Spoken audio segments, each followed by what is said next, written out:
ang mga kwento ng pag-ibig, kwento ng buhay, at kwento ng pag-asa dito sa Barangay Love Stories. Love Stories.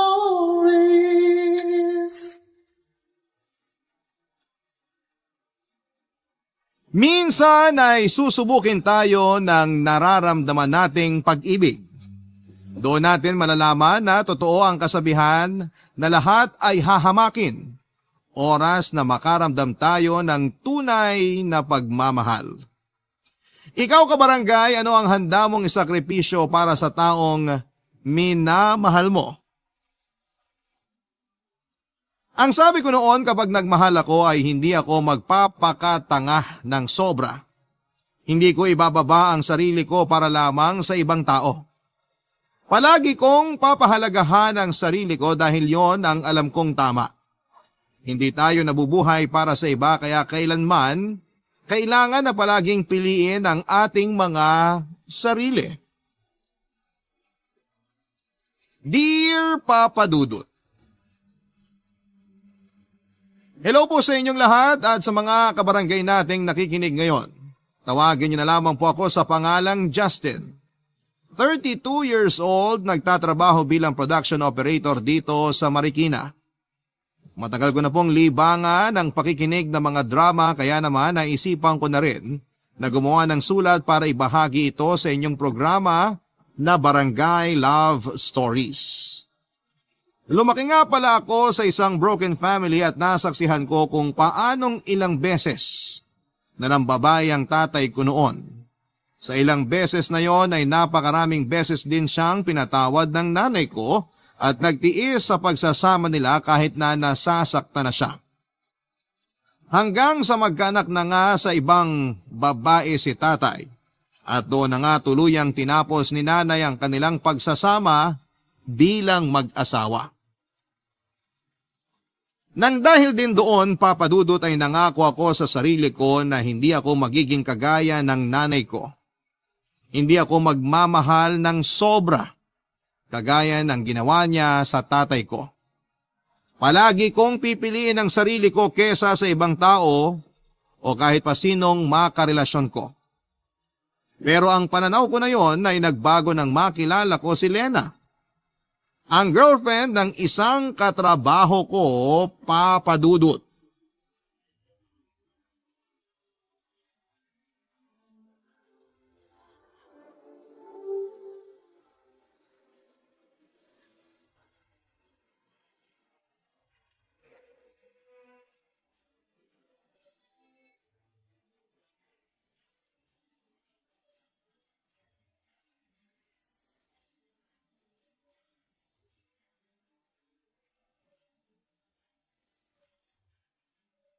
Mga pare, mauna na kaming umuwi ni Lena. Baka matraffic pa kami. O sige Jojo, walang problema. Happy birthday ulit, Justin. Thank you Lena. Salamat din pala dun sa dinala mong sisig para sa pulutan namin. Napakasarap. Talaga? Nagustuhan mo? Oo, sobra. Solid yung lasa tsaka yung pagkakaluto. Di ba Danny? Oo, bitin nga eh. Next time ulit ha. Tapos mas damihan mo pa sana para hindi nakakabitin. Uy, ano ka ba? Mahiya ka naman. Ngayon pa nga lang natin nakilala si Lena tapos ganyang kakagad kung makarequest sa kanya. Ayos lang. Natutuwa nga ako at nagustuhan yung niluto ko. Mahilig talagang magluto tong si Lena. Halata naman sa katawan ko kasi mula na magkasama kami sa bahay. Lumaki na tong tiyan ko. Oh, sige na mga pare. Mauna na kami sa inyo ni Danny. Ayoko rin masyado magpakalasing kasi motor ko ang sasakyan namin pa uwi ni Lena. Mahirap na. Bawi na lang ako sa next inuman session natin. Ayos lang yun, basta mag-ingat kayo ha. Oo. Ay, Justin, yung request ko nga pala tungkol sa pag-a-apply ni Lena sa pinagkatrabahuhan natin. Huwag mo sanang kalimutan yun pare. Ako nang bahala dun, sisiguraduhin ko na matatanggap si Lena sa trabaho natin. Narinig mo yun, be? Kaya hindi ka na dapat mag-alala kapag nagpasa ka ng resume sa HR namin. Salamat na agad, Justin. Wala yun. O, mag-iingat kayo ha.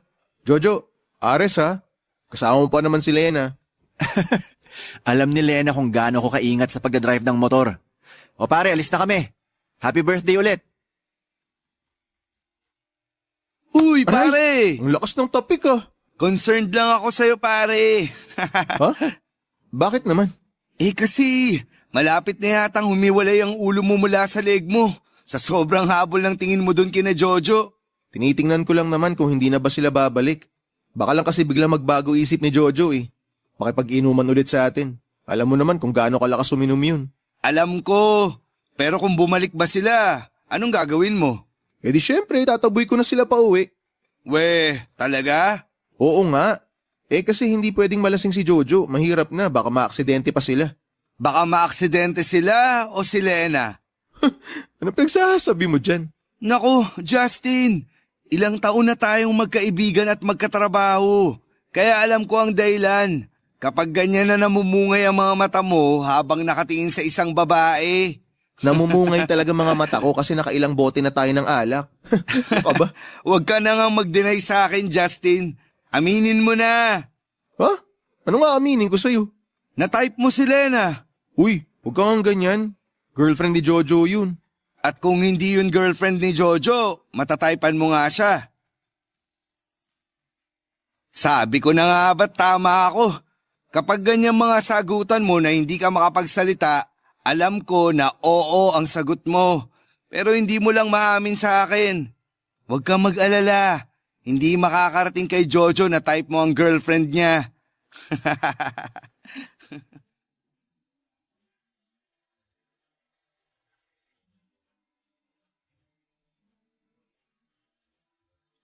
Papadudot maganda si Lena. Hindi siya matangkad, morena ang kulay ng kanyang makines na balat. Malambing ang kanyang boses at pinakagusto kong parte ng mukha niya ay ang mga mata niya na para bang palaging nang aakit. Sa tuwing magsasalubong ang mga tingin naming dalawa, unang beses ko pa lamang siyang nakita, iba na ang naramdaman kong kilig. Para akong na love at first sight sa kanya nang ipakilala siya ni Jojo sa amin ni Danny. Pero syempre pilit ko yon na hindi pinahalata sa kanya kasi nga girlfriend siya ng kaibigan ko. Papadudo, tinulungan ko si Jojo na maipasok si Lena sa pinagtatrabahuhan namin. Hanggang second year high school lamang kasi ang natapos nito at required sa amin na at least ay nakapagtapos ng fourth year sa high school. Pero dahil malaki ang tiwala sa akin ng boss namin ay pumayag ito na tanggapin si Lena at makapagtrabaho sa amin. Naging daan yon, Papadudot, para maging close kami ni Lena. Lalo na nang maging pareho ang schedule namin sa trabaho. Pagkalipas ng halos isang taon ay bigla na lamang hindi na pumasok si Jojo sa trabaho at nalaman ko na buntis si Lena. Kaya lang ay ayaw daw siyang panagutan ni Jojo dahil tinatanggi nito na ito ang ama ng ipinagbubuntis niya. Ang masama pa doon ay pinaalis na si Lena sa tinutuluyan niyang apartment dahil wala na siyang pambayad doon. Hindi na rin kasi umuwi pa si Jojo sa kanila at nang sabihin sa akin yun ni Lena, nagmagandang loob ako na patuloyin muna siya sa apartment na tinitirhan ko noon, Papadudot.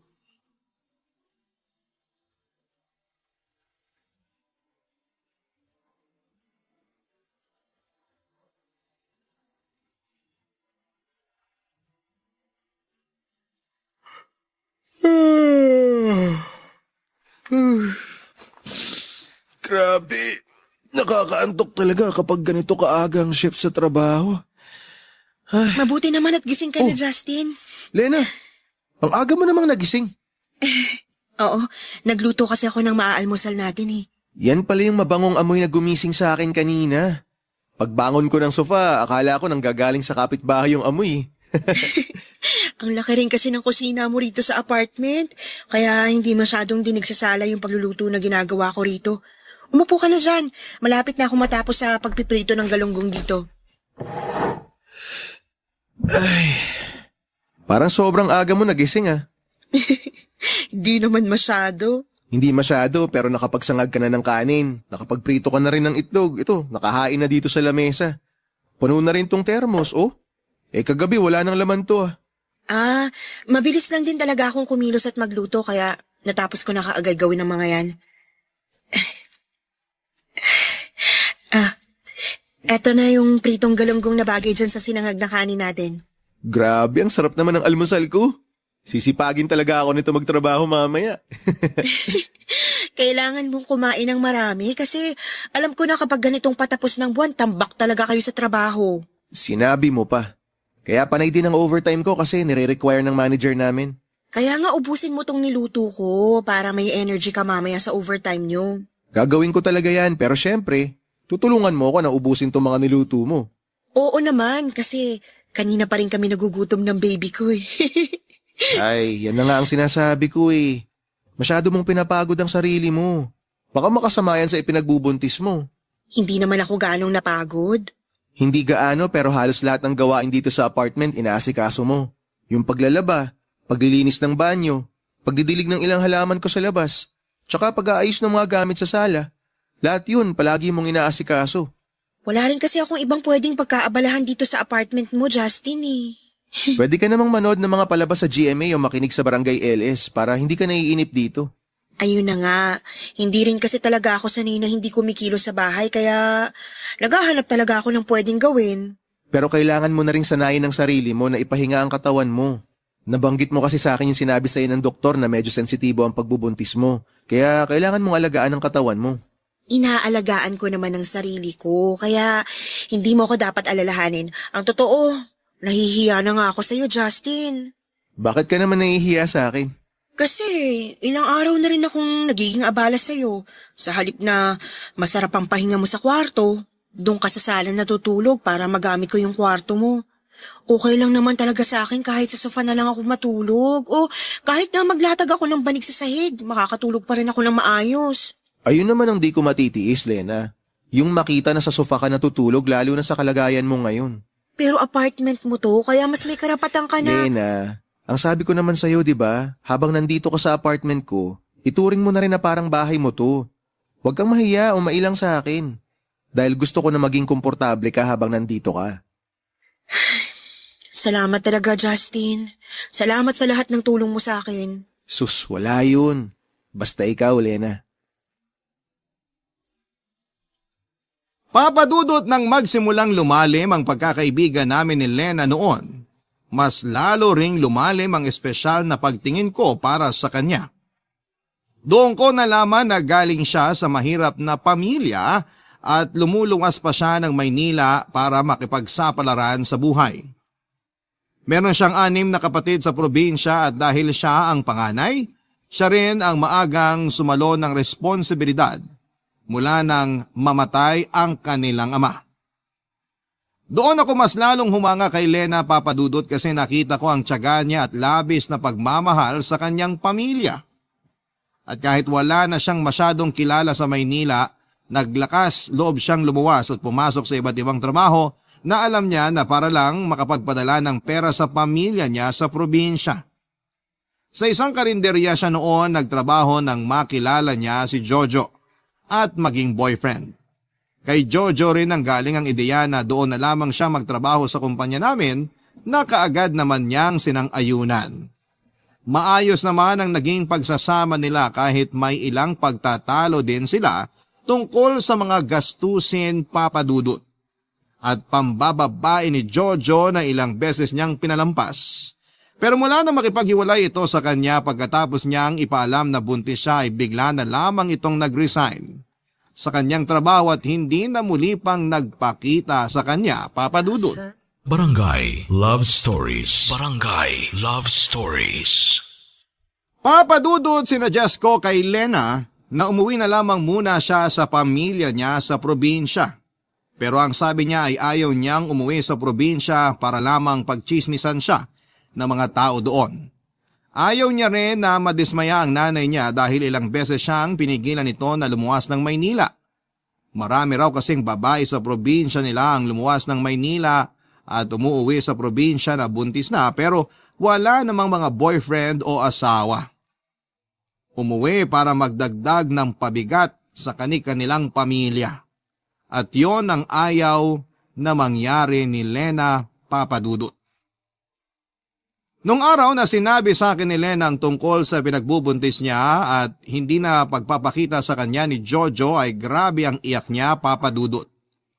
Tapos na ang shift namin sa trabaho at sa may kantin siya nagkwento sa akin habang umiiyak. Namumroblema siya kung saan siya titira sa oras na tuluyan na siyang paalisin ng may-ari ng tinutuluyan niya. Napadala na raw kasi niya ang pera niya sa probinsya at hindi niya pwedeng galawin ang ipon niya. Halos hindi na raw siya kumakain ng maayos para lamang makatipid. Kaya naman doon na ako nag-alok ng tulong sa kanya, Papa Dudut. Ayaw pa nga niya noon tanggapin ang tulong ko na doon muna tumuloy sa tinitirhan ko.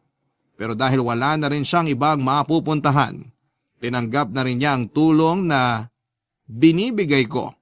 Kasunod ang pag-resign sa trabaho, Papa Dudut.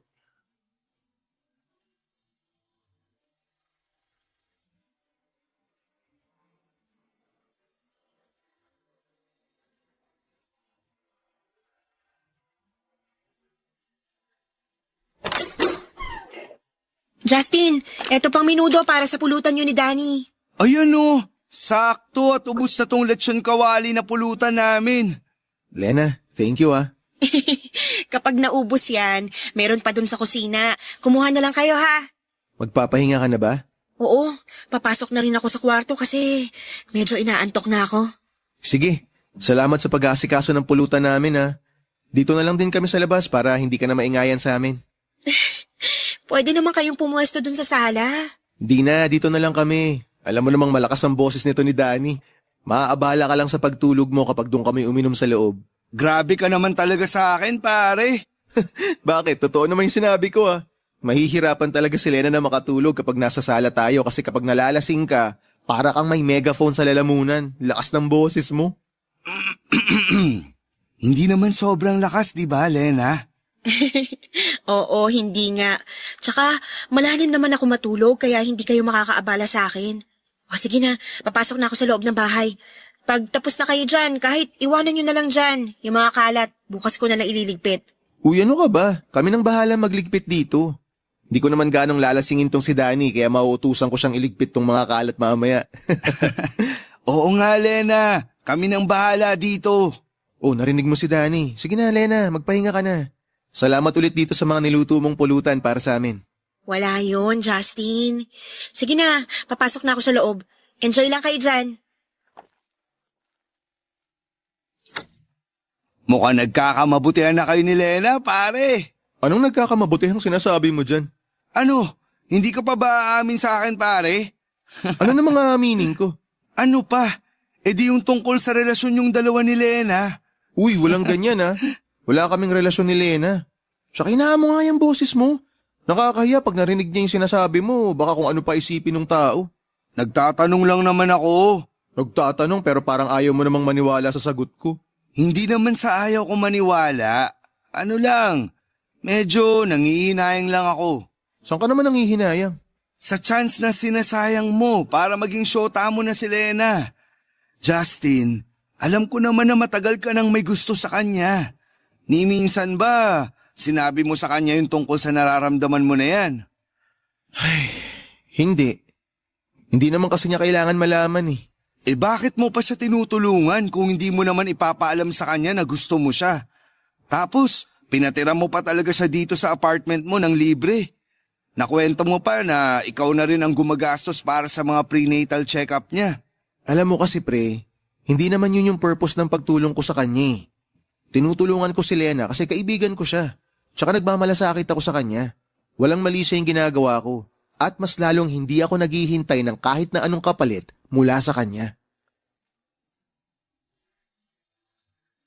Papadudot mula nang tumira si Lena sa apartment ko ay wala siyang kahit na anong ginastos. Mula sa pagkain upa ng bahay o follow-up check-up niya para sa pagbubuntis niya. Ako lahat ang gumagastos ng para doon. Sinabi ko na bayaran niya na lamang ako sa oras na nakapanganak na siya o nakakaluwag na sa pera. Nang panahon na yon ay may naipon naman siya kahit papaano na inuunti-unti niyang pinapadala sa pamilya niya sa probinsya.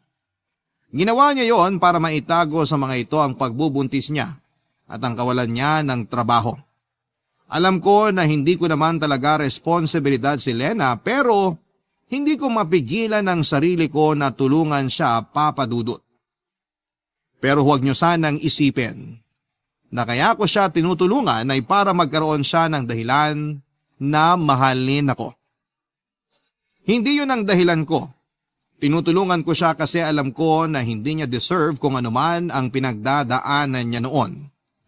Hindi niya deserve ang lokohin at saktan dahil ang kagaya niya ay dapat na minamahal ng buong puso at walang kapantay, Papa Dudut.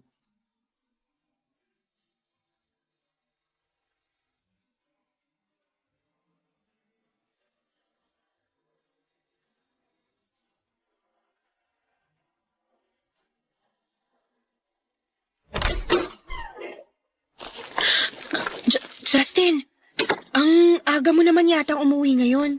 Oo, nag-early out kasi ako. Bakit? Masama bang pakiramdam mo? Hindi naman. Kasi simula pa lang kasi ng buwan, medyo maluwag pa ron sa trabaho ngayon.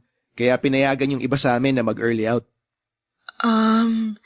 Buti ayos lang yun sa manager nyo. Walang kaso yun sa kanya. Normal na rin namang nangyayari to pag walang masyadong ginagawa. Tsaka konti lang din naman kami pinapayagan na mag-early out. Yung mga empleyado lang na madalas mag-overtime. Siyempre, kasama ako ron. Kasi patayan din talaga yung record ko ng overtime Oo nga eh. Grabe rin kasi yung overtime mo nung nakaraang buwan.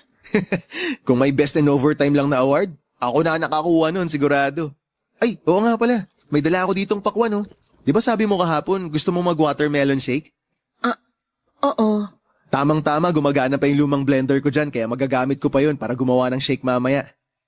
Teka, may lakad ka ba? Ha? Oo. Ano kasi? Aalis kasi ako, Justin. Saan ka pupunta?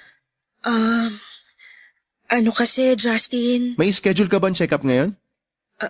Ha? Naku, nawala yata yun sa isip ko Sakto pala na maaga ako nakauwi. Masasamahan kita. Anong oras ba yung check-up mo? Pwede na to, no? Di na siguro ako magpapalit ng damit para hindi tayo malate kasi baka... Wala akong check-up ngayon, Justin. Ganun ba? Saan pala ang lakad mo? Justin, ang totoo... Lena, okay na ba mga gamit mo? Jojo? Anong ginagawa mo dito? Justin, nakauwi ka na pala. Obvious ba? Ikaw, anong ginagawa mo dito? Sinusundo ko na si Lena. Sinusundo? Lena, anong pinagsasabi nito? Ayun nga, Justin. Nag-usap na kasi kami ni Jojo at nagkasundo kami na ayusin ang relasyon naming dalawa. Makikipagbalikan ka kay Jojo pagkatapos kanyang iwan sa ere? Ikaw at ang anak mo? Humingi naman na ng tawad sa akin si Jojo. Nagpaliwanag din siya na nagulat lang siya nang malaman niyang buntis ako kaya lumayo siya sa akin. O tapos, ganun na lang yon? Pagkalipas ng ilang buwan, babalikan ka na lang niya na parang pusa kung saan kanya huling iniwan. Ganon? At ikaw naman, magpapabilog ka na lang sa mga sinasabi niyang puro kasinungalingan. Justin, dahan-dahan ka sa sinasabi mo dahil wala kang alam tungkol sa amin ni Lena. Ikaw ba, Jojo? Anong alam mo tungkol kay Lena pagkatapos mong hindi magparamdam ng ilang buwan? Ha? Wala rin naman di ba? Wala kang alam tungkol sa kanya o sa ipinagbubuntis niya kasi naduwag ka. Naduwag ka nung malaman mo na magiging tatay ka na. Kaya tinakasan mo yung responsibilidad mo sa kanya. Nagbuhay binata ka. Kapal ng mukha mo. Sa bagay, ano pa bang aasahan sa isang duwag na katulad mo? Duwag ka, Jojo. Duwag! Sumusobra ka na, ha? Jojo, tama na! Huwag mo nang saktan si Justin! Ang yabang kasi nito. Akala niya kung sino siya. Bakit? Nagsasabi lang naman ako ng totoo, Nabahagyang buntot mo nung malaman mo na nabuntis mo yung girlfriend mo. Kaya ikaw, Lena, makinig ka sa akin. Huwag mo nang balikan yung duwag na yan. Kasi sigurado ako na magsisisi ka lang sa huli. Justin, sorry pero buo na ang desisyon ko. Aayusin na namin ni Jojo ang relasyon naming dalawa. Sasama na ako sa kanya dahil handa na siyang panagutan ng magiging anak namin. Aaminin ko sa inyo, Papa Dudut, na may bahagi ng sarili ko ang umaasa na sana'y dumating ang araw na mahalin din ako ni Lena.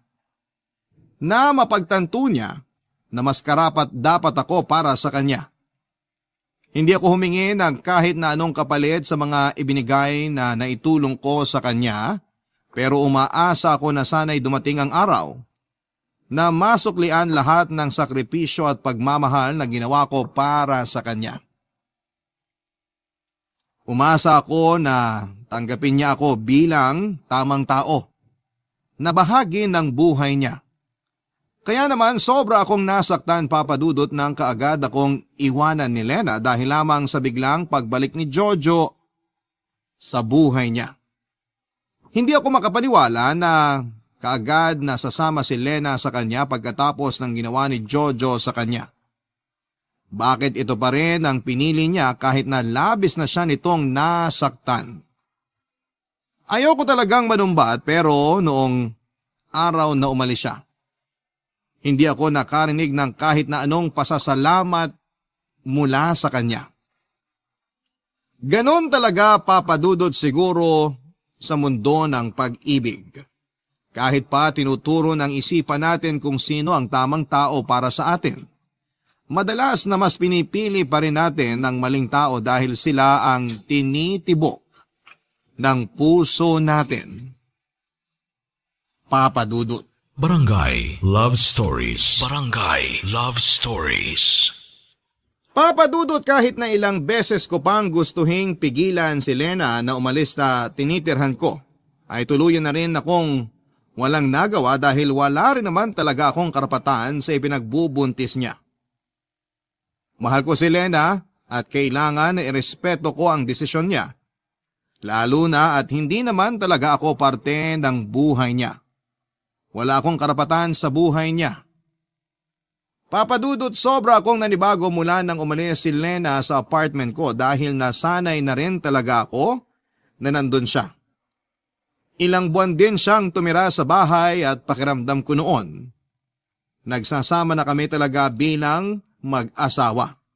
Nag-resign na rin kasi siya sa trabaho kaya palaging nasa apartment lang. Lumalabas lamang siya ng bahay kapag may kailangang bilhin sa palengke o kaya ay may check-up siya sa OB niya. At syempre kasama niya ako palagi kapag pupunta siya ng ospital. Parang ako na talaga ang partner niya kahit pa nga doon siya sa kwarto natutulog at ako naman ay sa sofa sa may sala. Para sa akin ay espesyal na ang pagsasama namin sa isang bubong. At nang umalis siya sa apartment ay mas nag-focus na lamang ako sa pagtatrabaho. Madalas na nag-overtime para kahit papaano ay hindi ko masyadong ma-miss si Lena, Papa Dudut.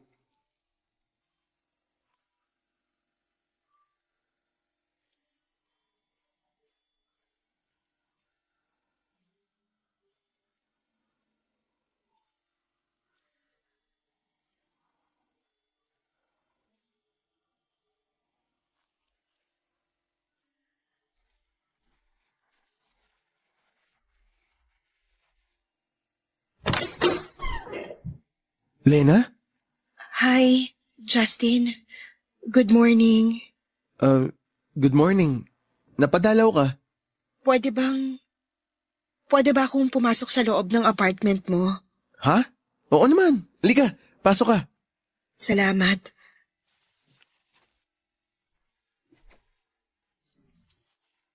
Maupo ka muna sa sofa. Sige.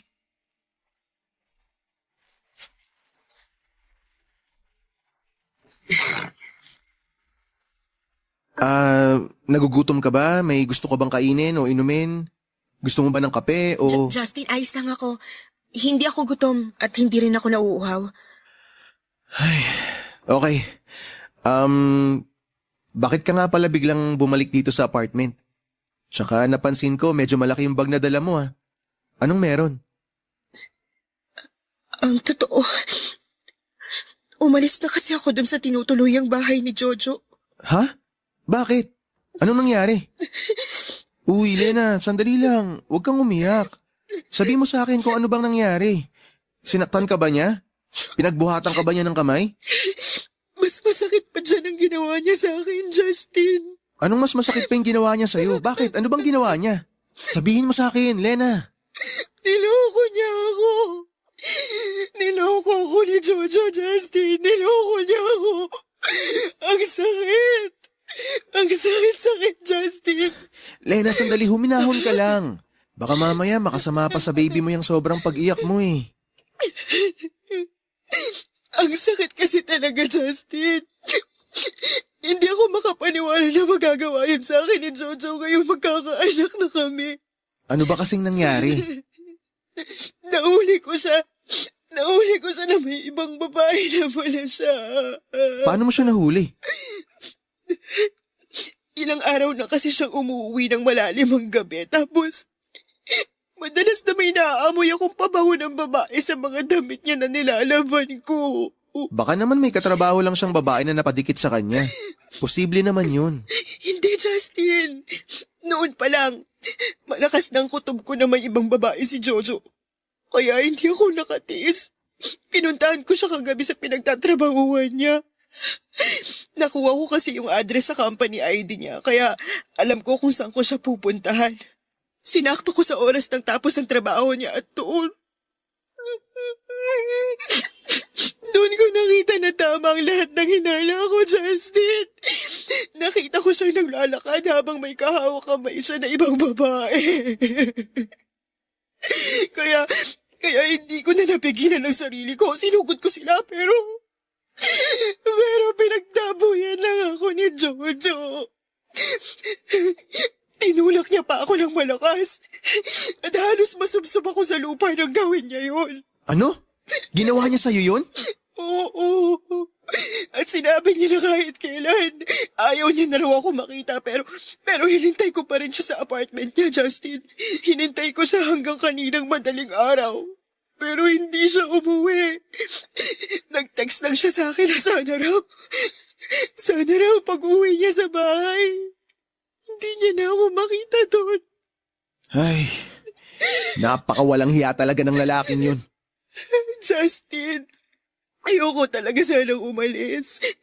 Ayoko masirang pamilya namin at ayoko lumaki na walang tatay ang magiging anak ko pero pagod na ako.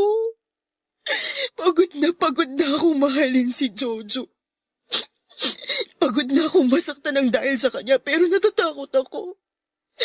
Natatakot ako kasi wala na akong alam na ibang pwedeng puntahan dito sa Maynila kaya nandito ulit ako. Justin, sorry. Sorry kung bigla na lang akong umalis doon. Sorry kung hindi man lang ako nakapagpasalamat sa'yo. Nahihiya ako na bumalik dito ngayon pero wala na talaga akong ibang pupuntahan. Kaya sorry. Sorry talaga. Lena, wag ka na mag-sorry. Hindi naman ako nagalit sa'yo eh. At mas lalong hindi rin kita pababayaan. Hindi ko kayo pababayaan ng magiging anak mo. Papadudot sa parting ito ng sulat ko ay alam ko na marami ng kabarangay ang naiinis sa akin ngayon dahil sa ginawa ko na muling pagtanggap kay Lena sa apartment ko. Pero naaawa na lang din kasi ako sa kanya. Ang laki na ng tiyan niya at hirap na siyang maglakad tapos ay halata sa mukha niya na sobrang stress pa siya. Sino ba namang hindi may stress kung halos harap-harapan na pala siyang niloloko ng karelasyon niya? Alam ko na mahirap din sa kanya na bumalik sa akin pero ginawa niya dahil malaki ang tiwala niya sa akin. Alam niya na hindi ko siya kayang tiisin. Alam niya na maaawa ko sa kanya. Kaya tutulungan ko rin siya, papadudot. Sige, aaminin ko na hindi lang talaga awa ang nararamdaman ko para kay Lena ng mga oras na yon. Nandun pa rin ang espesyal na pagmamahal ko para sa kanya. Kailanman ay hindi yon nawala o nabawasan. Kahit pa nasaktan talaga ako dahil sa biglang pag-iwan niya sa akin para lamang bumalik kay Jojo. Malalim pa rin ang pagmamahal ko para sa kanya kaya naman, kagaya ng dati, sinuportahan kong muli siya. Tinulungan at inalagaan hanggang sa makapanganak siya. Ako ang gumastos lahat para sa panganganak niya hanggang sa pangangailangan ng baby niya sa loob ng ilang buwan. Kahit kailan ay hindi ako humingi ng kapalit at palagi kong sinasabi na ginagawa ko yon dahil magkaibigan kaming dalawa. Dahil espesyal sa akin ang friendship namin at napamahal na rin sa akin ang anak ni Lena, papadudot.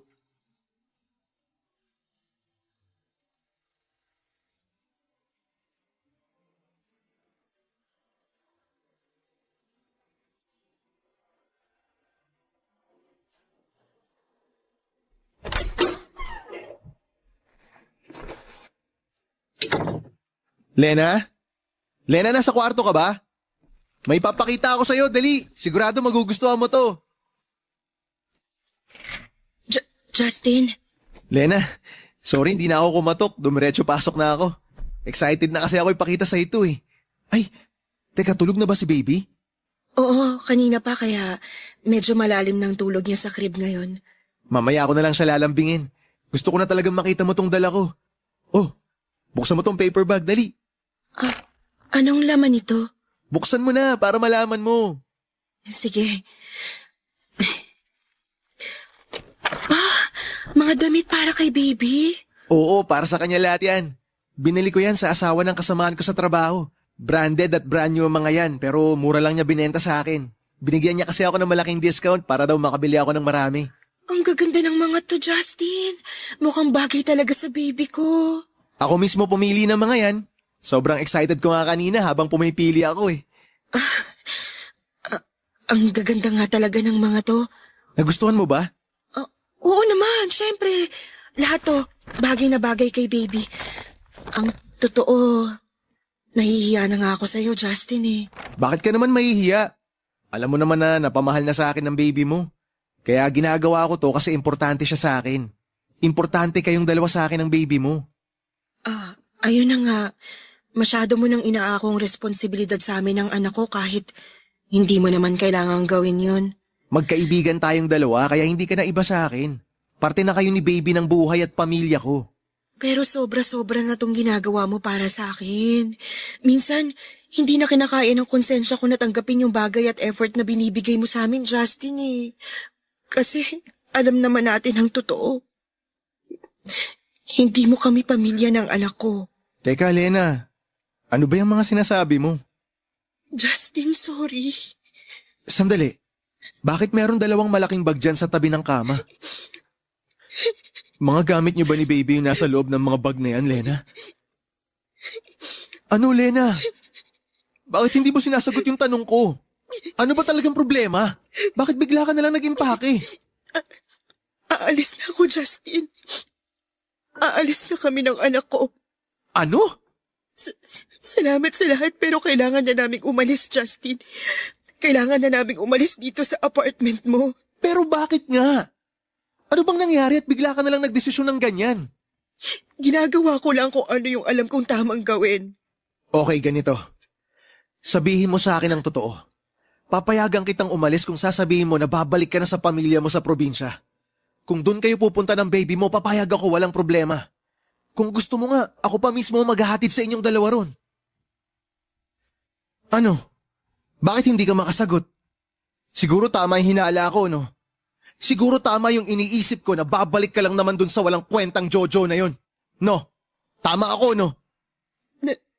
Nagpunta kasi siya dito kahapon habang nasa trabaho ka at humingi siya ng sorry sa akin. At pinatawad mo naman agad siya. Pagkatapos ng lahat ng masasamang bagay na ginawa niya sa'yo? Lena, pinabayaan ka ni Jojo. Nasaan ba siya nung oras na nanganak ka? Sino bang kasama mo nung unang beses na mahawakan mo yung baby mo?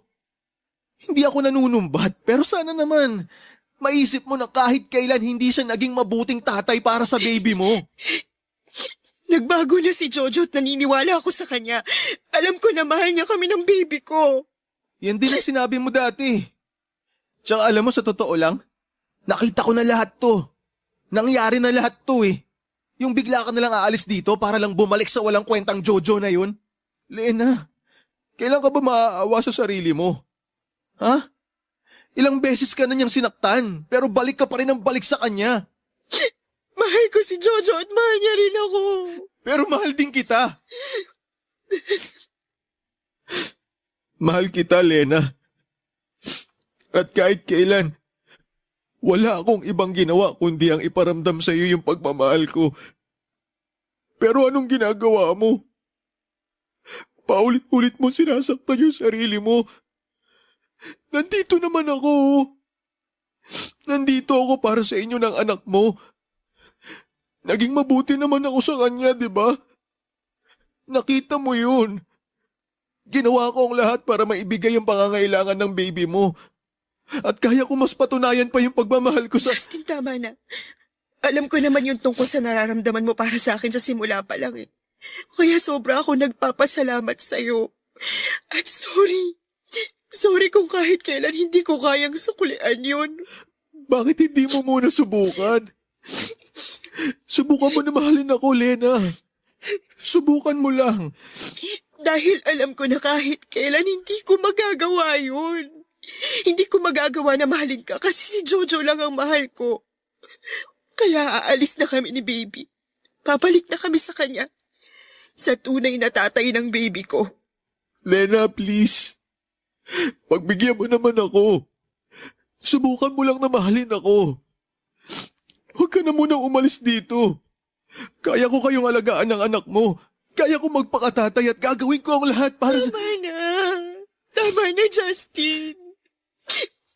Salamat sa lahat ng nagawa mo para sa akin, pero hanggang pagkakaibigan lang talagang kaya kong ibigay sa'yo.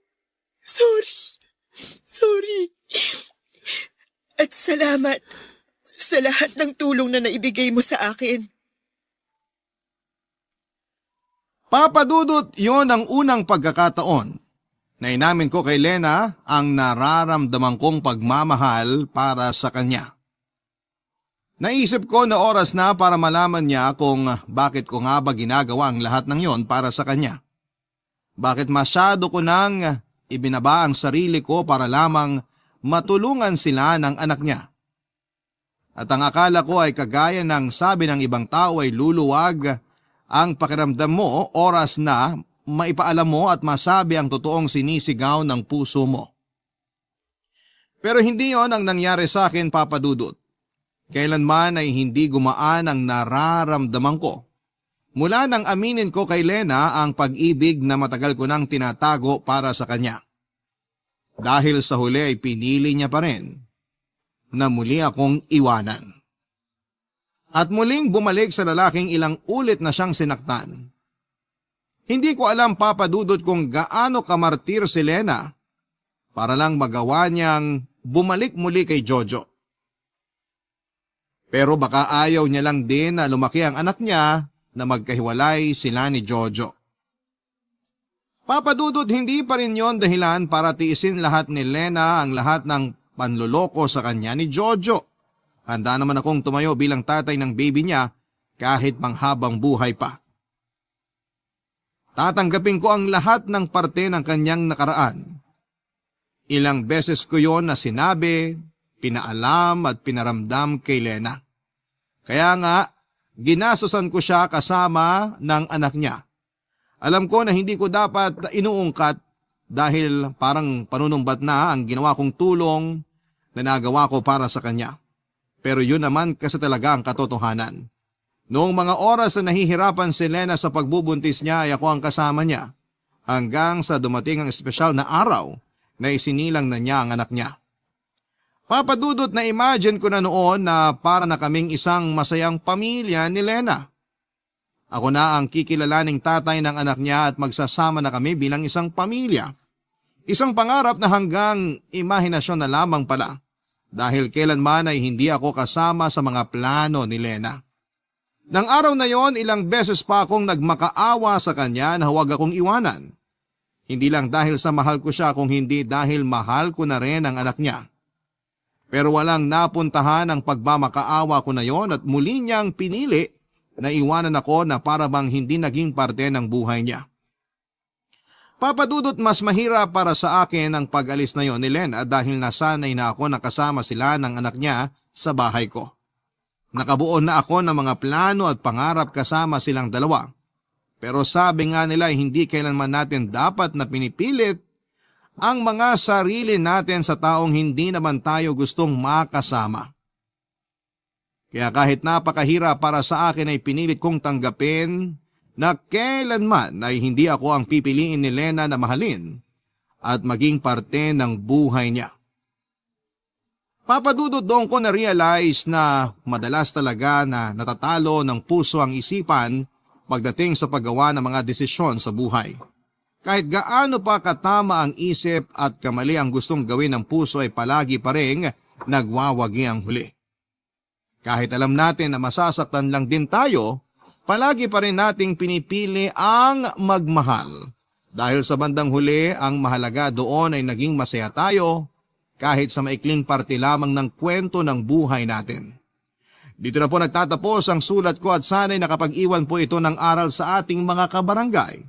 Ang inyong forever kapuso at kabarangay, Justin. Nagustuhan ng iyong napakinggan? Ituloy yan via live stream sa www.gmanetwork.com/radio.